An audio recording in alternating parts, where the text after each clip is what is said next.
The long-awaited One Piece chapter 973 is out!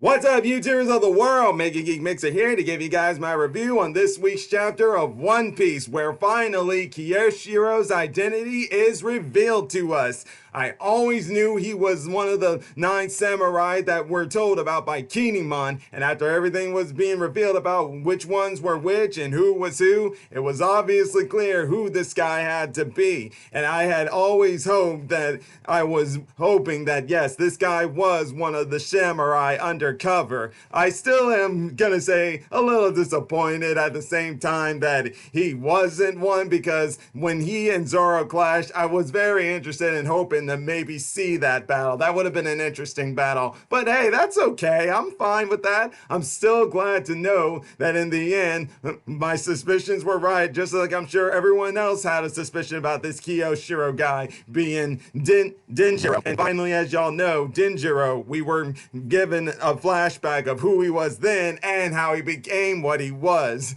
Yes, after the defeat of Kazuki Oden, he went into hiding, and after that defeat, his heart was just filled with rage. It just changed him physically. I don't know how that happened, but hey, in a way, it worked to his advantage, as he was able to gain a reputation as the new Yakuza boss and get his own family, that in the end, he ended up being able to find a way to work deep undercover as a secret agent and being Orochi's bodyguard. And boy, did it play into great effects. I must say, guys, I like the way he's been playing everything, from pretending to kill Komurasaki, aka Hiyori, to defending Orochi and everything else he's been doing. One can only wonder, how will he strike come the final battle when it gets there in the present timeline? And yeah, guys, I'm sure some of us were expecting this chapter to get back to the present. Me, personally, I'm actually glad it didn't, because I wanted us to get a little detail on the whole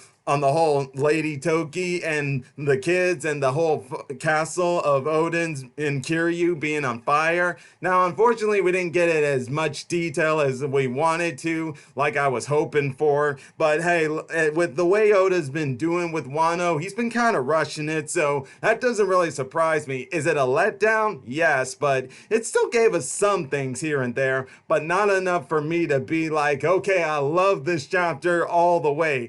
For the first half that was giving us that rough sketch and fast forward things pretty quickly there, I was just like, okay, well, this is something nice and all. It's not really all the way given a good understanding, full detail for a manga reader, at least in my opinion. But when we got to the whole thing with Denjiro transforming into Kyoshiro, that was something to behold right there, and I was very glad for that, to finally see who Kyoshiro was and what he's been doing all this time. And yeah, no doubt, with all those years of training and making his own family and stuff, you gotta wonder though, is this family with him? Do they know his real identity? And even if they don't, and when he finally exposes himself, will they still be following him and be on his side during the final battle against Kaido and Orochi? Who knows? Maybe, maybe not. With the way we've seen some of these characters, it doesn't look like it, but maybe they're playing part of the game too. Maybe they do know their boss's real identity and they're playing the game as well. Deep undercover, keeping the character. If they are killing it, because everything they've been doing, they definitely sell it. No doubt though, for Kyoshiro, it pains his heart to hurt some of the people of Ibisu Town and what was that? Haburo? I can't remember the town that Hold'em is at, a leftover town in Kiryu.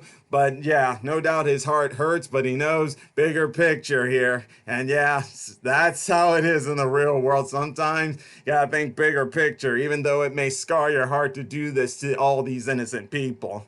But what I also loved about this chapter was, now, as you guys know, with the anime of Wano starting and everything, every time they get to the start of the act, they always got Hiyori with her banjo guitar playing Japanese style, and boy do I love it. Let me just hear that music.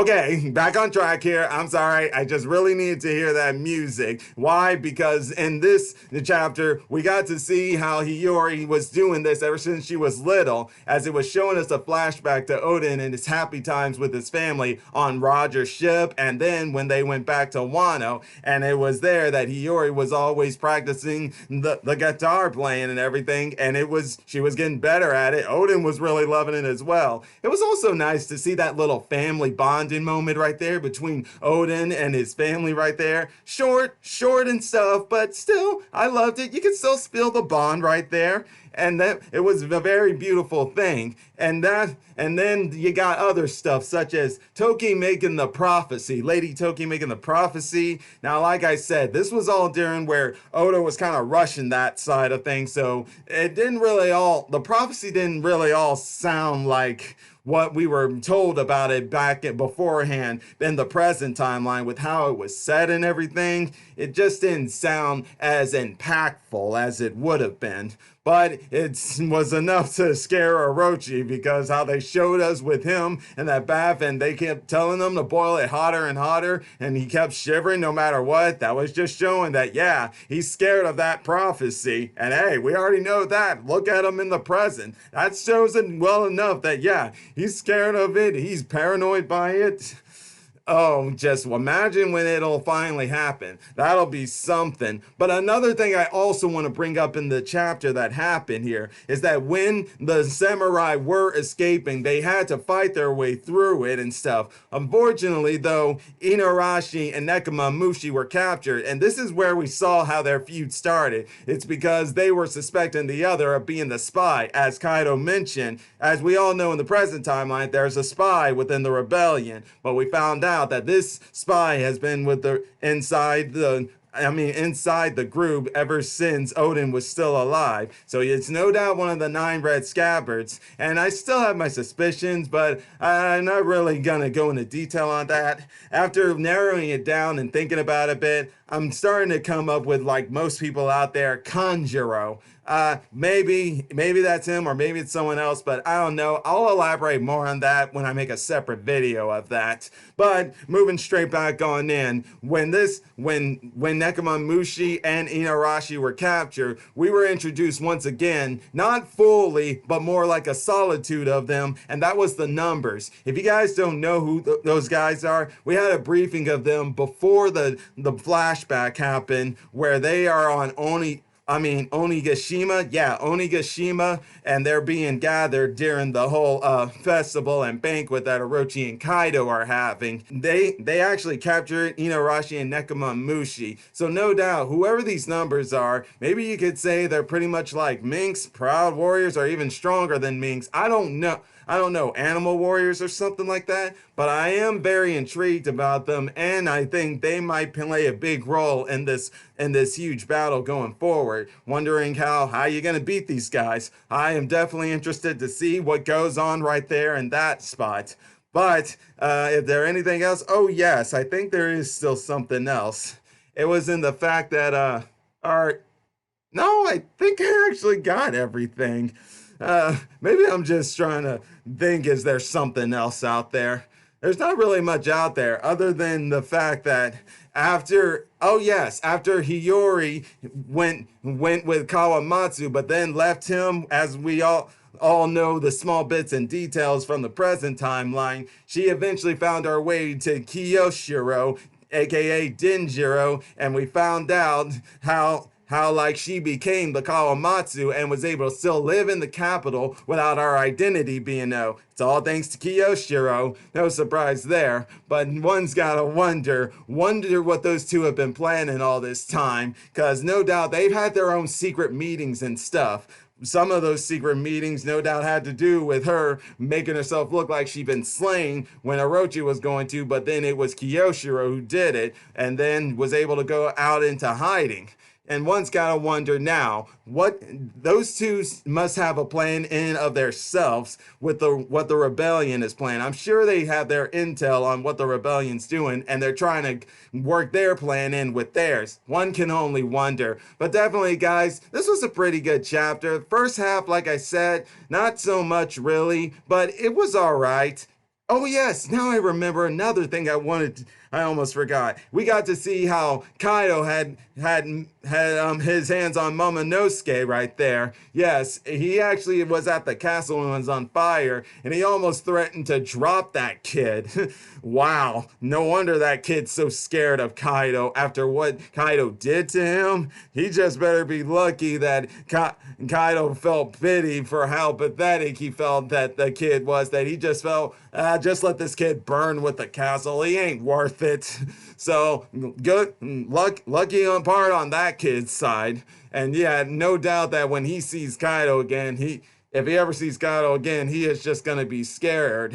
Actually, he did see Kaido in the present when he was in his dragon form when we first met him. He was pretty terrified, and now we exactly know why he's very terrified of this guy. Well, let's hope, though, that he can get through that terrifying thing and be able to work up the courage to face Kaido head on. Now, I'm not saying go one-on-one with that guy. No, just enough to show that Kaido was wrong about that kid.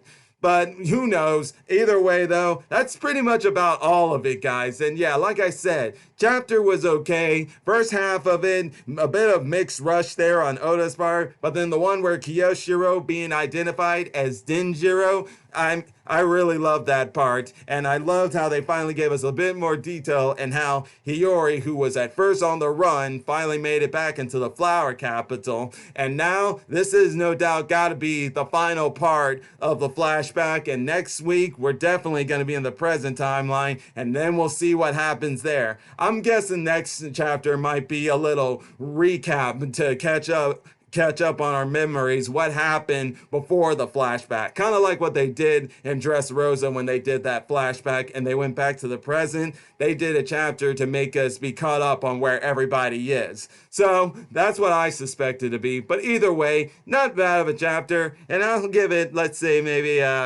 3 out of 5. It was pretty good, still had its quirks. But that'll be all for today, guys. And if you're enjoying my videos, all you gotta do is click that like button, subscribe to the channel, hit the bell icon to be notified when I make more videos. And until then, Mega Geek Mixer signing out. Bye!